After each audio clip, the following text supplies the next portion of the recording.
Enseignement biblique pour une vie meilleure, réflexion sur l'origine du monde, la création, le jardin d'Éden. Dans quelle région du monde le jardin d'Éden se trouvait-il? Le mot Éden signifie en hébreu plaisir, délice. Le jardin d'Éden se trouvait effectivement sur la planète Terre.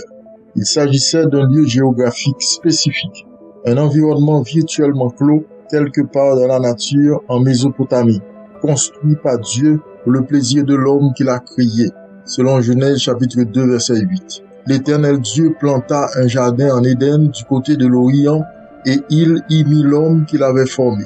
Puis il leur dit, soyez féconds, multipliez, remplissez la terre, soumettez-la et dominez sur les poissons de la mer, sur les oiseaux du ciel et sur tout animal qui se meut sur la terre.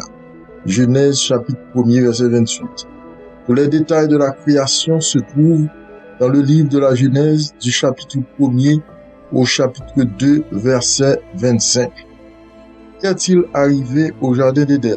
La Bible n'a pas mentionné après l'expulsion d'Adam et Ève du jardin s'il y a eu d'autres vies humaines à y habiter. Nous savons que des chérubins avaient la mission de garder l'accès contre ces premiers occupants. De toute évidence, le déluge a effacé toute trace du jardin d'Éden. Le prophète Ézéchiel, dans son livre au chapitre 31 verset 18, a expliqué que les arbres d'Éden, malgré leur beauté en gloire et en grandeur, avaient disparu depuis longtemps. Ils ont été précipités dans les profondeurs de la terre.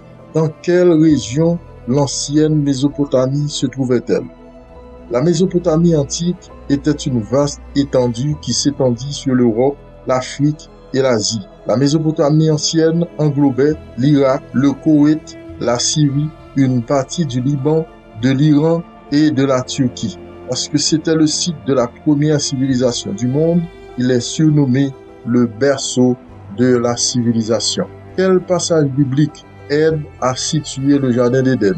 Le seul passage biblique qui parle de l'emplacement du jardin d'Éden est Genèse chapitre 2 verset 10 à 14. Un fleuve sortait d'Éden pour arroser le jardin et de là il se divisait en 4 bras. Le nom du premier est Pishon. Il entoure tout le pays de Havila où se trouve l'or. Le nom du deuxième fleuve est Gihon. Il entoure tout le pays de Cush. Le nom du troisième est le Tigre. Il coule à l'est de la Syrie. Le quatrième fleuve, c'est l'Euphrate. L'identité précise du Pishon et du Gihon sont inconnues, mais le Tigre et l'Euphrate sont très connus. Si le Tigre et l'Euphrate sont les mêmes fleuves que nous connaissons aujourd'hui, cela signifie que le jardin d'Éden, selon les archéologues, se trouvait quelque part au Moyen-Orient, probablement en Irak. Ce n'est certainement pas une coïncidence que cette région fut autrefois l'endroit le plus luxuriant du monde. Que dit le Christ au sujet du jardin d'Éden?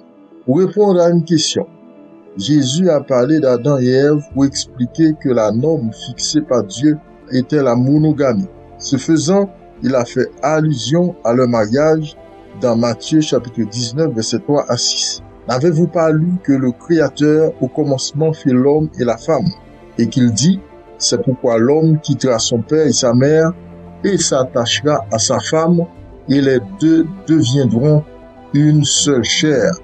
Par cette déclaration, Jésus confirme le récit de la création et plus particulièrement la cérémonie nuptiale de Dieu au jardin d'Éden dans Genèse chapitre 2 verset 24. Que dit la Bible au sujet du jardin d'Éden? Certains théologiens déclarent qu'Éden existait, mais il n'y avait pas de jardin. Pourtant, le terme Éden ou jardin d'Éden est retrouvé dans différents passages de la Bible. Il est mentionné de manière très explicite dans 15 versets, dont 7 dans le livre de la Genèse. Genèse chapitre 2 verset 10, chapitre 2 verset 15, chapitre 3 verset 10, verset 23, verset 24, chapitre 4 verset 16. Dans le reste de la Bible, Ésaïe chapitre 51 verset 3, Ézéchiel chapitre 28 verset 13, Ézéchiel chapitre 31, verset 9, verset 16, verset 18, Ézéchiel chapitre 36, verset 35, Joël 2, verset 3, enfin Matthieu 19, verset 3 à 6. Donc, ceux qui disent que le jardin d'Éden n'existait pas s'immergent dans la naïveté de contredire toute la Bible, y compris Jésus-Christ lui-même. Qui étaient les chérubins qui gardaient le jardin? Les chérubins étaient des anges créés par Dieu. Ils n'avaient pas de forme définie. Ce sont des êtres puissants qui ne pouvaient être séduits par Satan. Selon 1 Timothée 5, verset 21. Après qu'Adam et Ève ont péché, les chérubins ont été affectés à la garde de l'arbre de vie dans le jardin d'Éden. Selon Genèse 3, verset 24. Les chérubins sont des créatures célestes qui symbolisent la présence sainte et l'inaccessibilité de Dieu. Ces êtres célestes sont la représentation artistique et symbolique de la justice de Dieu. Selon Genèse chapitre 3 verset 24, Exode chapitre 26 verset 1 et 31, etc. Comment un serpent a-t-il pu parler à Ève? Nous savons que depuis la création, les animaux ne parlent pas. Pour que cela se produise, un être spirituel doit pouvoir créer l'illusion. Il est évident que Satan occupait le corps du serpent pour accomplir son œuvre de séduction. Vous ne mourrez point, dit-il. Au contraire, le jour où vous en mangerez, vos yeux s'ouvriront et vous serez comme Dieu, connaissant le bien et le mal. La Bible a également relaté l'histoire de Balaam. Dieu a envoyé un ange pour faire parler l'ânesse avec une voix d'homme. Dans ce récit, l'ânesse voit l'ange du Seigneur alors que le prophète ne le voit pas. Ici, l'âne est un animal capable de discerner la présence de Dieu mieux que Balaam lui-même. Selon Nombre 22, versets 26 à 31. Après le drame du jardin d'Éden avec le serpent, c'est ici la deuxième allusion où un animal parlant à un homme. Dans ce cas, Dieu qui créa l'homme et lui a donné la capacité de s'exprimer oralement, a également utilisé l'animal pour reprendre le prophète incrédule. Certains spécialistes de la Bible présentent le récit du serpent comme une histoire fictive. Pour nous autres, c'est une histoire qui enseigne sur les ruses du diable. Le Christ nous a laissé comprendre que Satan avait manipulé le serpent.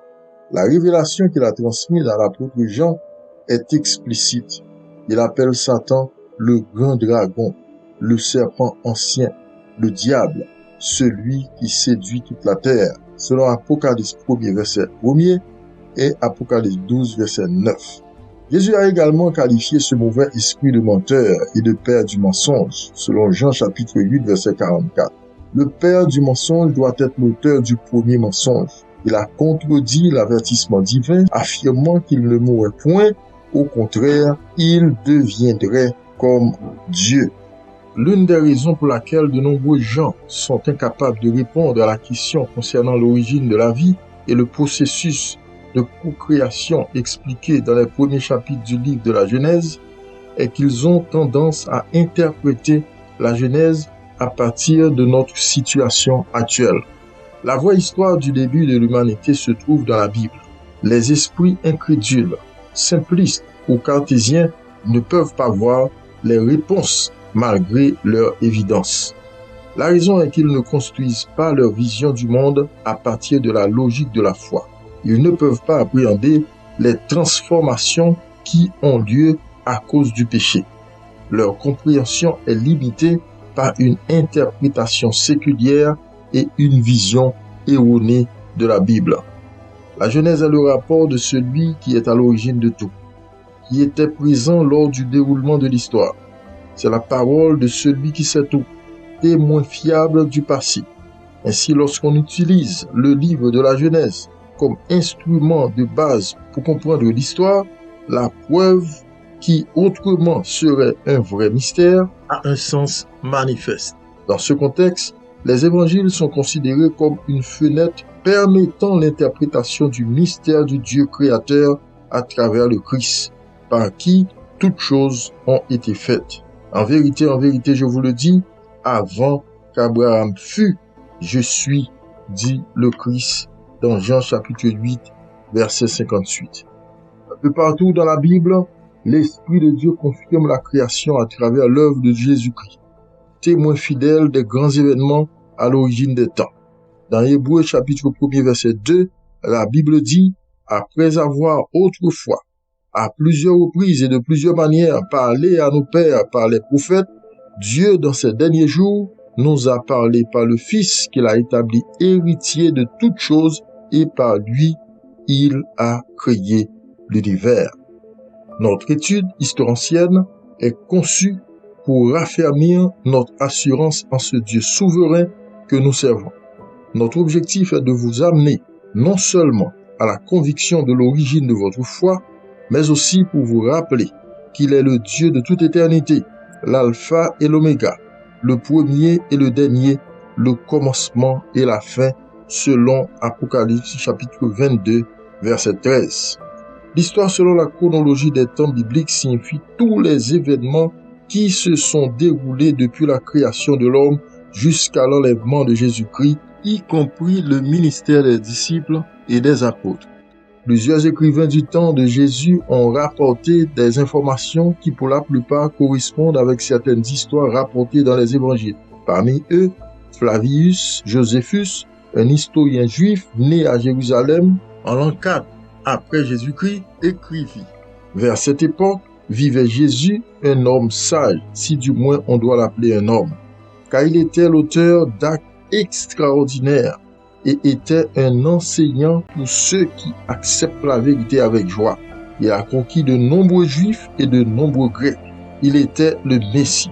Lorsqu'il a été accusé par les principaux d'entre nous et que Pilate l'a condamné à être crucifié, ceux qu'il avait aimés à l'origine n'ont pas cessé de le faire. Il leur apparut le 3e jour, ramené à la vie, comme les prophètes de Dieu l'avaient prédit. Cette information est rapportée par Joséphus, l'un des écrivains du 1er siècle.